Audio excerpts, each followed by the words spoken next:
Peraturan Menteri Perdagangan Nomor 6 Tahun 2015 tentang pengendalian dan pengawasan terhadap pengadaan, peredaran, dan penjualan minuman beralkohol golongan A di bawah 5% perlu ditinjau kembali. Hal tersebut dikatakan Ketua Komisi C DPRD Gianyar, Ana Agung Wiramantara di Gianyar.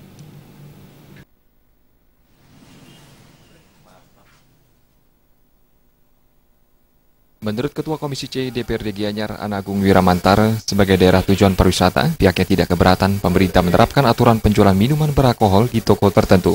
Hal ini positif guna memantau peredaran mikol, utamanya di kalangan masyarakat luas.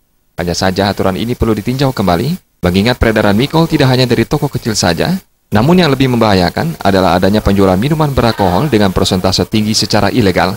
Bahkan terkadang juga ditemukan peredaran mikol tanpa cukai pajak yang jelas, sehingga selain membahayakan masyarakat, juga merugikan pemerintah dari segi pendapatan.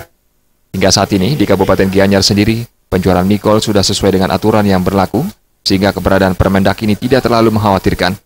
Meski demikian, aturan ini diharapkan tidak hanya macan kertas, namun bisa direalisasikan dengan baik. Jadi biar tidak sembarang masyarakat bisa membeli itu. Tapi di satu sisi, mikol yang beredar sekarang itu banyak di luar daripada pengawasan pemerintah. Justru itu yang diawasi oleh pemerintah, bukan di toko-toko tersebut. Jadi kalau di toko itu karena dikenakan pajak kan lebih tinggi dia harganya. Tapi yang beredar di masyarakat, yang beredar di kalangan itu kan tanpa pengawasan daripada pemerintah. Wiramantara menambahkan, realisasi aturan ini tentunya memerlukan kesadaran semua pihak termasuk masyarakat, sehingga tujuan pemerintah untuk menekan peredaran mikol yang berujung pada kegiatan negatif dan kriminal bisa ditekan. Pratnya Paramita dan Bayudi.